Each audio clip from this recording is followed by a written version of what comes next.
Well, hello YouTubers. It's been a little while. Today is February 4th, 2018, and I'll be your host for the 7th episode of Sublimity with me, Kyle Adamson. So welcome to the show, guys. I don't know why I sounded like an announcer right there, but I felt like doing it, so whatever. If you don't like it, too bad. So anyways, I just got done volunteering at a festival with Dance Safe, Dirty Bird Campout East Coast, out here in St. Cloud. And it was awesome, and I made some great connections. I actually met Emanuel Sferios, who is the founder of Dance Safe, and if I'm butchering your last name, Emanuel, I am sorry. I am not sure how to say it. But he goes by Manny. That's what I called him all weekend. He's literally the guy in California who started the organization. He told me about how he, came up with the idea and why it's important, and he's so proud of everyone who's been able to still make it grow at this point. He stepped down a while ago, and Dance Safe went through some phases where literally there was only one person running the entire organization, and now it's growing again, and he's actually in the middle of making a movie called MDMA the Movie, which is all about ecstasy and how it affects the mind and how it's actually beneficial for PTSD and counseling mothers or loved ones, lost loved ones, or marriage counseling, this kind of thing. And it talks about the history of it and everything. So I actually got to chat with him about my plan, the Flyaway Tour, with the shows on the road, working for Dance Safe and doing all of that. And he loves it. He is so excited for me. Like, he said that I have to come to California. He wants me to do some festivals with him, and he invited me to go to this Easter dinner with Alexander Solgin's family. The chemist Sasha Solgin. He passed away a little while ago, not too long ago, and he's the guy that invented all the research chemicals that we have today, and did a lot of research. So very, very exciting invitation. If I go, I don't know. It's it's an Easter. It's in California. It's gonna be kind of hard to get there. But if I can in any way, I'm going. I'm gonna go with Manny and meet the slogans. So anyways, yeah, we got to chat a lot. It was fun, and I just wanted to start another YouTube video because things are starting to happen. I'm getting my ducks in a row, if you will, and I'm starting to see the signs. Like, sometimes when you're on the right path, you can start to see things happen that you couldn't see before. And this is something that I haven't seen in years, ever since I got married. Really, I just stopped paying attention. I stopped caring. I didn't see him anymore. Like, I just became like another robot in the world, just working and thinking about the future and starting a family, which, that's fine. Like I said before, if that's what you want out of life, good on you. That's what I wanted. I thought I wanted to just forget about all this and just find my little corner of the world and have a little family and fade away. But no, that's not the path that I am on. No. Even me wanting to choose that path, it was proven that that's not the life I need to live anymore. So now I'm getting back to my old path. I'm getting back to my roots. I'm getting back to what I love. I feel like I'm becoming myself again. And like I said, I'm starting to see things come together. Especially with everything I'm planning to do. I have the support of many people, and it's just like, whatever I find out there, whatever I'm doing, like whatever the end result of it is, it's like, this is what I was meant to do. Like, I feel that now. So, from my first video to now, I'd say I'm probably at least 30% of the way back to who I was, back in the olden days. Back when I was fully myself, fully capable of making these decisions and knowing that they were the right ones. So anyways, yeah, so Sublimity, let's see, chapter 7 here, episode 7. What should be the title of this episode? Follow through. How about that? Yes. This episode will be about follow through because, you know, you can come up with plans. You can come up with ideas. You can even draw some sketches up. You can even order some business cards with your name on it and be like, yeah, look at this. It's actually me doing something. But to actually, the follow through, to actually chase it down with 100% of your being and really do what it is that you want to do. Like for me, I'm doing this tour. There's so much room for doubt and fear. Like here I am working full time. I'm making a pretty good salary, and I have a great place to live now with Mike Lowe. I've moved the trailer there. I've been living there since Christmas Day. I could just work and you know, have my own little life there and buy whatever the hell I want whenever I want. I could travel. I can still do all that. I don't have to go on tour, you know, because there's a lot of fear and doubt that goes through my head. And so, you know, of course, you start second guessing yourself. You start thinking maybe not. Maybe you can be comfortable here and you know, you can still travel and whatever you want. But no, that's not. You don't do that. Don't pause. Don't sell yourself short, because what you need is follow through. Okay. Because even in that moment, here I'm basically falling into a routine. This is kind of like what my buddy Johnny in New York is going through. Yes, he has a great entertainment company. Yes, he's been very successful, but he's fallen into a routine because he's doing club nights and he's making money. And so he's like letting that method of what's it called? Settling. When you settle, when you become comfortable, when you have enough money to just sit, you know, like it becomes stagnation. Like, oh my God, I don't want to become that. I don't want to become a person who's just like, oh, okay, well, I made it this far, so I'm just going to hold off here. No. This episode is about follow through, not just for you guys, but for me too. Okay? And when I talk to Emanuel, when I talk to Stacy, when I talk to Lauren, when I talk to anybody about this tour at this festival, I handed out probably 30 to 40 different cards to these people, and they all want to look me up. I was able to DJ. I'll talk about the festival in a minute. But yeah, like I got reaffirmations, like it's affirmative that I am on the right path, that I need to do this tour, that people all around the country will support this. I know they will. Like, I talked to a guy from Ohio who has a venue who said, you need to bring the tour here. I talked to another guy in California who says you can promote a party at his event as a Renegade DJ booth. And I could literally sell my own tickets to it at his venue. So anyways, it's just like, that's all I'm looking for. These little connections, so I can have a place to throw these parties. I can have a place to park the RV. And that's what I want out of life. That's what I want to do. I want to travel. I want to meet new people. I want to throw parties. I want to spin records. And I want to just see what the world has to offer for me, okay? And I'm going to live stream it all. I'm still planning to live stream it. Facebook Live, Instagram, Snapchat's my favorite, but you know, whatever. You guys can watch me on YouTube or on Facebook or whatever. Because that's the whole idea. You know, you're going to see my interactions with the artists, booking them on the phone or in person. You're going to see my interactions with the venues. You're going to meet the people that own these places. You're going to see my travels with the RV and all the hardship that it comes with it.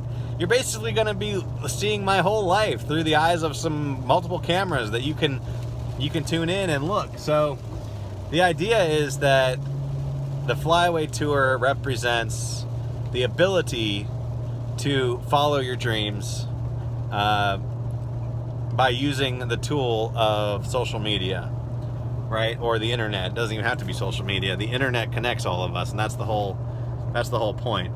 Once we're all connected, we all can support each other, and like there's really no need. Anyways, let's let me not digress into that just yet. So follow through. Let's stick on topic here. the next step for me is going to be to throw my launch party in Orlando. All right, that is the next step. So I'm currently talking with Greg, he used to be a manager of the Drop Shop in Orlando, the best record store that was around back then. He actually has a connection for me for this nightclub called Elixir. Celine is great. I don't know if you guys have been following my Snap, but I was in talks with Celine. It's a brand new club. Beautiful 3-level club. Has an outdoor roof area, an indoor chill spot, and then like the main dance floor on the first floor. But it's just too big. I would love to pack that place out. Believe me, I'd love to bring in a big name and put the Flyway Tour stamp on it and throw a massive party there.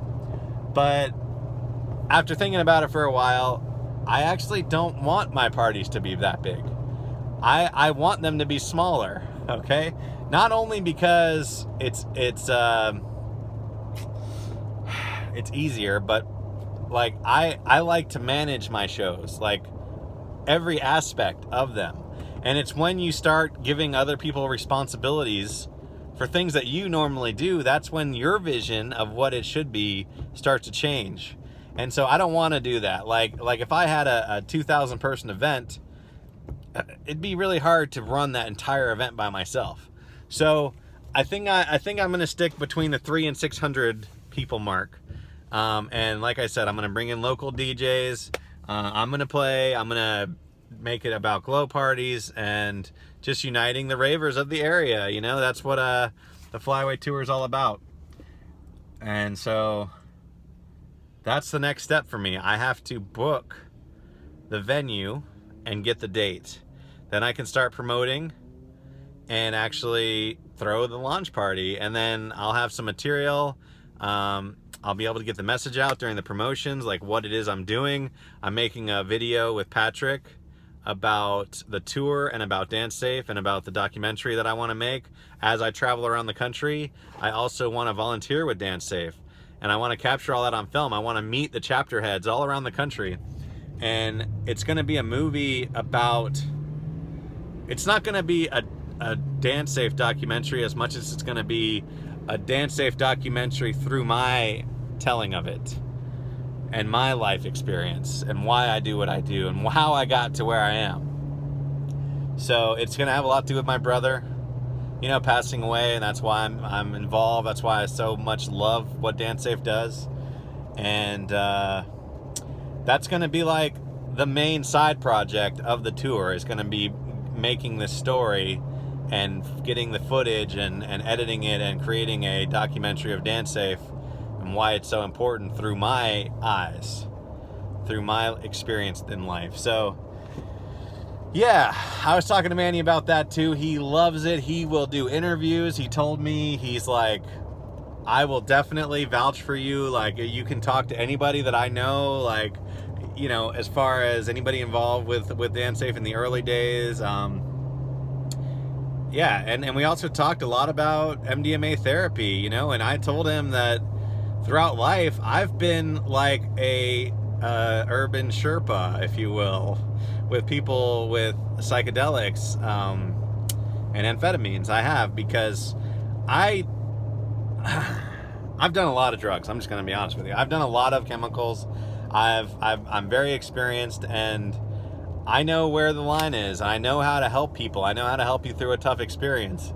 And I also like taking people on journeys. Now, you know, truth be told, it's been a long time, but I remember back in the olden days, as I keep referring to, that's what I used to do. I used to give people an experience knowing what they were going to be experiencing. Like, I was able to help them see the therapeutic side of psychedelics and amphetamines, so mostly MDMA. So anyways, yeah, if I could do that again full time,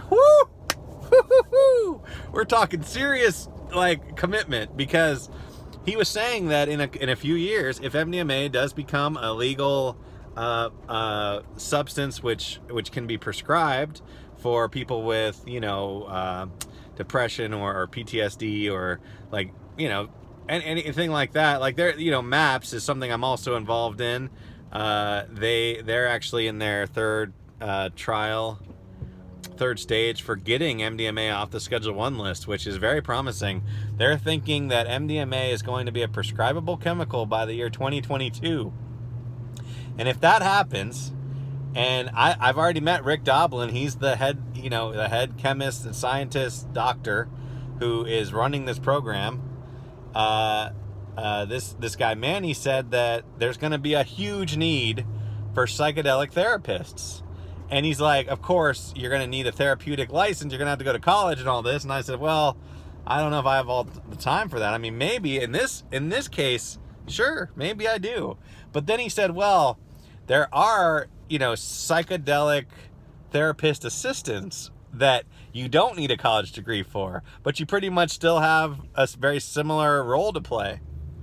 And I was like, well, that could be something I'd be interested in, because schooling in college, like I understand it has a big part to play. You do learn a lot, but like I don't know, man, I'm like a student of life. And I know that probably sounds fucking stupid, okay, but the best way that I learn is through my personal experience, and I think a lot of people learn best that way. But yeah, I just know the way people think about things sometimes. I understand the way people communicate to one another. Like I already have a lot of skills I think I would need to do that. I of course I'd love to take some training classes or work with some real professional therapists who have been studying this for a while. Like my friend Erica, this is her dream. She told me her dream is to, I think her last name's Darrow, Erica Darrow. Anyway, she's in Georgia. She's a great, awesome woman.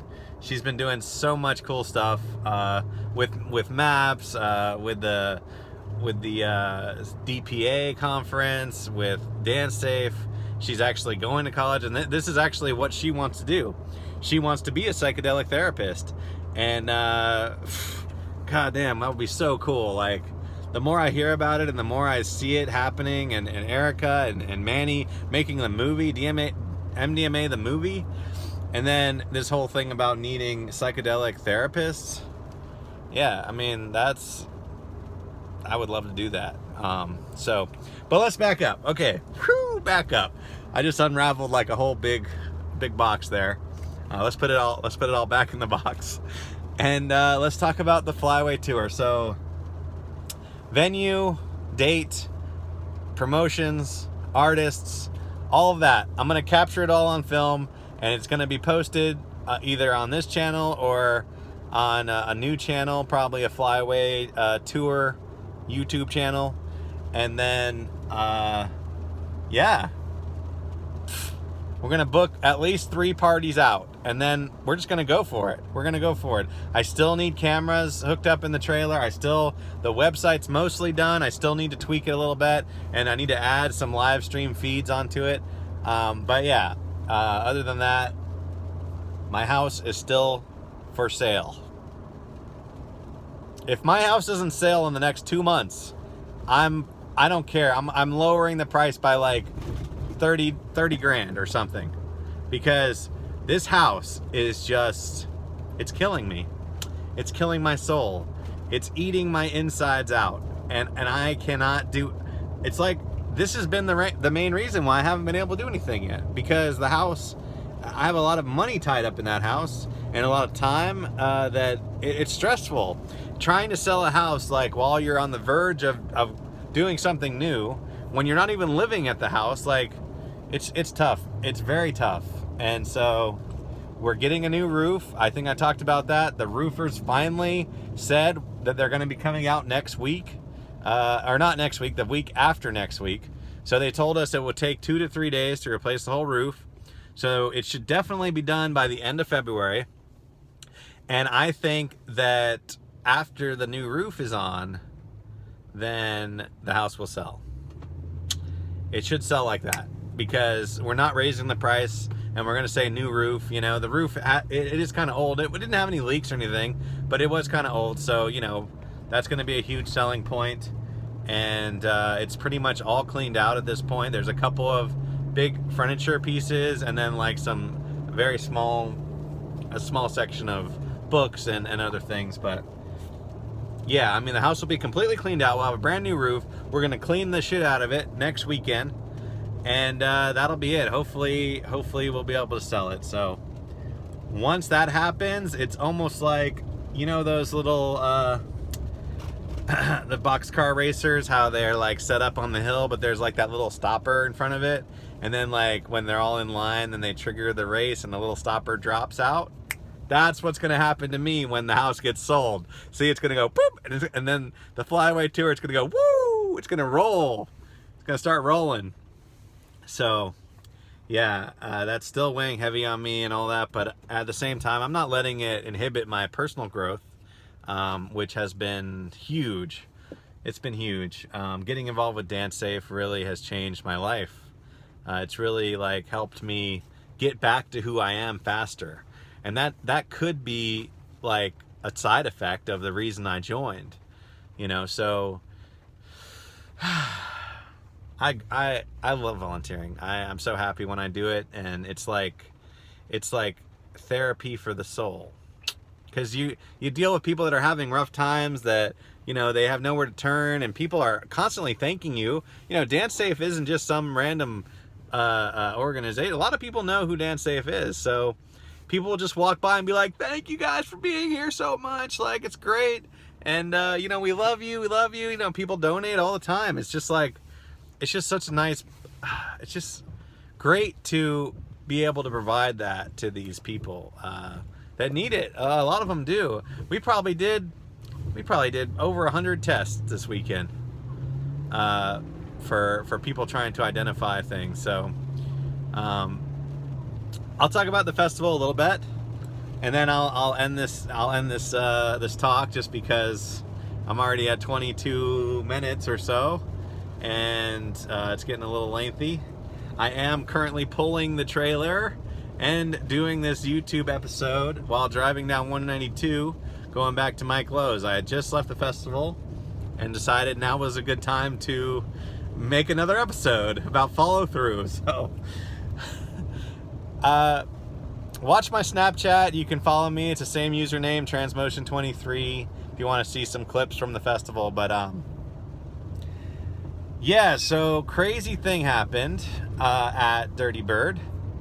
They ended up, I've had a couple different stories about what actually happened, but from what I gather from the majority of the things that I heard, I put it all together, and there was something about a liquor license that they had for Friday, Saturday, and Sunday, but they didn't have one for Thursday.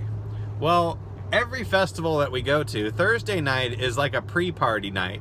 Like mostly it's just the vendors, you know, the volunteers, the actual event workers, and, you know, the promoters. And then once in a while they'll do like a pre-sale tickets for people who want to come to the event early, you know, by a day, like if they're coming early on a plane, or if they want to just hang with the promoters or whatever.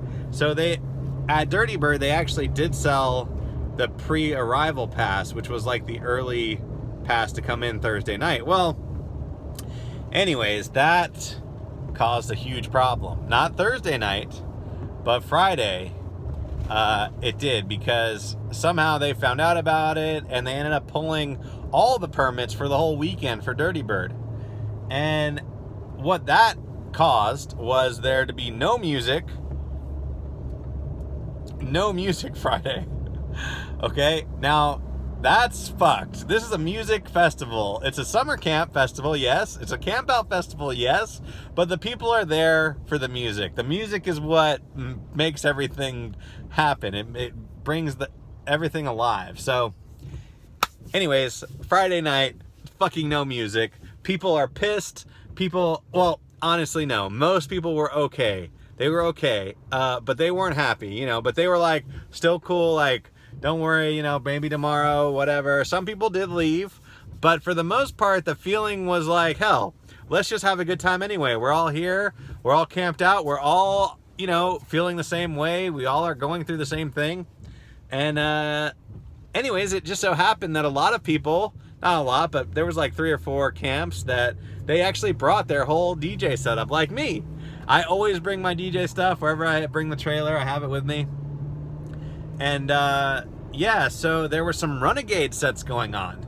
And basically, even though the event couldn't play because they were kind of restricted by the permits being pulled, these Renegade campsites were playing, which was fucking cool. So the Dance Safe booth actually, because I had brought all my stuff, I set it all up, and Friday night I was able to actually spin. I spun for hours. And we had, I probably had about 60 people back there in our little campsite just dancing, like vibing and just thanking me for having music. Like, I was told I saved the festival, right? I'm just like, yeah, okay. You're welcome, you know. But yeah, I actually got to play out. That's when I handed out a lot of my cards and told them what I'm doing, and it was just cool. It was cool. I don't pull the decks out very often unless I feel like it's necessary. And Friday night it was definitely necessary. There was no music. They had all the lights going at all the stages, but no fucking music. So, anyways, word came around that Saturday morning they were pretty much sure enough thinking that they had to close the doors. They had to kick everybody out. They weren't going to have music. They couldn't sell liquor. It was like the party was over. Saturday, the event promoters were on the verge of ending the festival, which would have really sucked. Like, a lot of people came from very far for this thing. This is a California party that they ended up throwing in Florida for the first time. Dirty Bird Campout East was the first time that this California event threw it in a different state, all the way across the country, you know, mind you. So anyways, some crazy shit happened where there was a guy named Pitbull, Pitbull, the artist, the musical rapper guy, got involved. Somehow he found out that they were trying to prevent the party from happening because of some licensing issue or permitting for Thursday, and I don't know, like, the official reason or how it was able to get done, but once Pitbull got involved, he got in touch with the governor and got in touch with his lawyer, and somehow they were able to work some magic, probably maybe paid some people off, or some legal loophole that the Dirty Bird people didn't know about. Who knows how? But all I know is that for some reason, Pitbull was the reason that Dirty Bird was able to continue the party. So Saturday around 10 o'clock, everything came back on, everything came alive, and everybody just went wild. It was a wild night. It was wild last night. So it was cool because it's like we all had a hardship during the festival, and we all like overcame it at the same time. So in that way, it was like no other festival, because that's never happened before, not anywhere that I've been. So Dirty Bird was great. I'll definitely be back if they come back to Florida. I would assume that they would get the right permits and not have this problem next time, but if they do come back, I'd definitely be back. So Dirty Bird, good on you. Pitbull, fucking love you, man. I don't really follow your music or whatever it is you do, but I have heard of you, and this is great, man. I'm just sending you some love, that's all. Just sending some love your way, because that was incredible what you pulled off, however you did it. So anyways, all right, I'm wrapping this video up. That's it, I'm done. Follow through, guys. Don't be content with getting fed every week. You know what I'm saying? Keep going. You're gonna get somewhere great, and you're gonna find yourself along the way, and that's gonna be worth it. I can already feel it, like, colliding, like my direction and the path that I'm supposed to be on is finally converging. It's finally converging. I can feel it.